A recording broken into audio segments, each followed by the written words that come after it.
Final results from the French presidential election published today show winner Emmanuel Macron got 10 million more votes than his far-right opponent, Marine Le Pen. Put another way, he received 66% to about 34% for Le Pen. And Macron's election support was the second highest for a French president in recent history. And joining us now is political strategist Amanda Galbraith. Interesting turnout. We saw this one coming because it was the second runoff vote. But what do you make of the political land now in Europe, given that this far-right politician was defeated?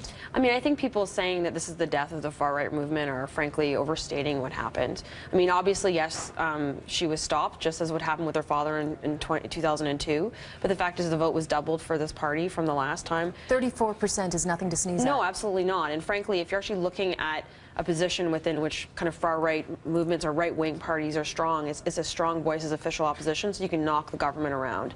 And, this is a neophyte, official who, well, I mean, he's experiencing government, but it's a party that's about a year old. They don't have a single person elected in the legislature. And he's very young. And he's very young. He's under 40. And yes, that's exciting, and yes, that's useful, but that also means he's facing, I think, frankly, a formidable opponent in Marine Le Pen, as we saw. And there's a danger, if he messes up, if he can't handle this, that it will just feed into her into the next election in 5 years. Yeah, absolutely. And I think the other interesting point is to actually look at the voter turnout among who voted for each candidate.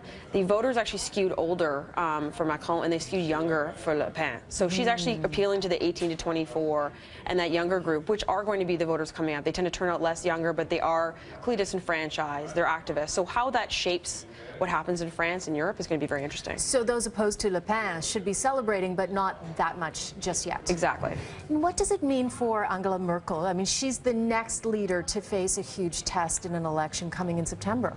Yeah, and Angela Merkel, again, has been there for a long time. I think this does speak to the fact that there's still strong voices that want to stay in the EU, that want to stay in Europe, and she's, I mean, she's not only, frankly, fighting in Germany, but also on the world stage and seen as a leader. So how that translates with her, anyone can tell. But, we will see.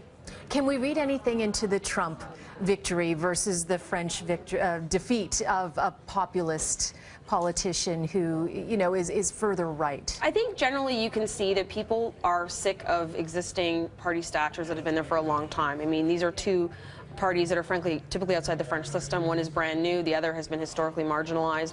Again, in the United States, we saw President Trump, who did not come in within the Republican establishment. So people aren't feeling represented by institutions. I think any elected official or any politician should think wisely about how they run.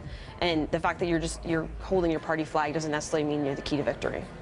And then what would you give, what advice as a political strategist yourself to this current new French president who, as we said, is very young, yes, a neophyte, as you said. What advice would you give him if you were in his ear? I mean, I think it's going to be an interesting time for him to keep that coalition together. 66% or whatever around there is a huge group. I think he'll see some momentum coming out of the legislative elections in June when, they'll have MP or members of the legislature that will be elected. So I think, deliver early on a few promises, bring your coalition together, and, watch out for Le Pen because she's very good at what she does. And what do you make of his wife, who's 24 years his senior? I am absolutely fascinated with that story, as I think many are. I think it's a tale of French love, and I think we'll all be watching closely. All right, Amanda Galbraith, thank you very much for joining us. Thanks for having me.